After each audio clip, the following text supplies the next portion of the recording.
నమస్తే welcome to our channel. ఒక పక్క బీసీ సంఘాలన్నీ కూడా ఐక్యమై పోరాడుతూ ఉంటే దీంట్లోనే నాగోల్లోని పద్మశాలి సంఘం వాళ్ళు అయితే ఇక్కడ కార్యక్రమం ఏర్పరిచారు. సార్ మాట్లాడదాం. నమస్తే అన్న, ఈ కార్యక్రమం ఏర్పాటు చేయడానికి ముఖ్య ఉద్దేశం ఏంటంటే ఏం చెప్తారు మీరు? నమస్తే, నేను పద్మశాలి సంఘం ఎల్బీ నగర్ సర్కిల్ అధ్యక్షుని పున్న గణేష్. నేను మరి నాగోల్ డివిజన్ అంటే మా ఎల్బీ నగర్ సర్కిల్ పరిధిలో 13 డివిజన్లు ఉన్నాయి. అందులో ఒకటి నాగోల్ డివిజన్. ఈరోజు నాగోల్ డివిజన్లో పద్మశాలి కుల బాంధవులు అందరూ ఒక వన మహోత్సవ కార్యక్రమంలో హాజరైన కార్యక్రమాల సందర్భంగా మరి తెలంగాణ రావడానికి పద్మశాలిలు మన జాతిపిత ఆచార్య కొండా లక్ష్మణ్ బాపూజీ మరి మొదటి నుంచి తొలి ఉద్యమం, మలి ఉద్యమము, ఆయన 3 ఉద్యమాలు అంటే నిజాం కాలం నాటి ఆ రోజుల్లో కూడా నిజాం తోటి ఎదిరించిన వ్యక్తి మన కొండా లక్ష్మణ్ బాపూజీ, మన పద్మశాలి ముద్దుబిడ్డ.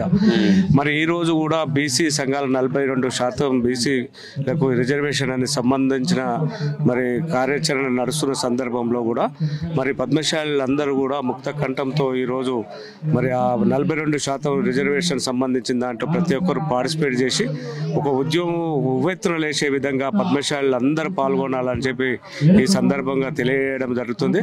మరి ఆ రోజైతే ఎట్లయితే పద్మశాలి ముద్దుబిడ్డ మన ఆచార్య కొండా లక్ష్మణ్ బాపూజీ గారు తుది శ్వాస వరకు కూడా మరి తెలంగాణ రావాలనే ఆకాంక్షతోటి ఎట్లాగా పోరాటం చేసినారో, ఏ పదవి ఆశించకుండా మరి తెలంగాణ రావాలనే ఆలోచనతోటి మరి ప్రయాణం చేసినారో, మరి ఇప్పుడు కూడా 42% జరుగుతున్న ఉద్యమాలలో కూడా ప్రతి ఒక్క పద్మశాలీలు మరి పాల్గొని దాని ఉవ్వెత్తున ఉద్యమంలో తీసుకుపోయే విధంగా ముందుండాల్సిందిగా పద్మశాలి కుల బాంధవులందరికీ పేరు పేరున తెలంగాణ ప్రాంతంలో ఉన్న పద్మశాలి కుల బాంధవులందరూ పేరు పేరున విజ్ఞప్తి చేస్తున్నాం. ఎల్బీ నగర్ సర్కిల్ నుండి కూడా మరి ఆచార్య కొండా లక్ష్మణ్ బాపూజీ నిలువెత్తు 21 అడుగుల కాంస్య విగ్రహం అంటే బేసినిచ్చిన 30 అడుగుల కాంస్య విగ్రహాన్ని మనం త్వరలో ఏర్పాటు చేస్తున్నాం.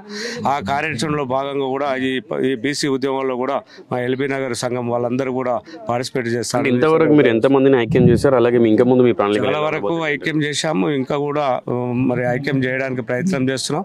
మేము ఒక కార్యాచరణ తీసుకున్నాం. ఆ కార్యాచరణలో భాగంగా కూడా ఈ 42% కూడా మేము ప్రతి ప్రోగ్రాంలో పార్టిసిపేట్ చేస్తామని తెలియజేస్తున్నాం.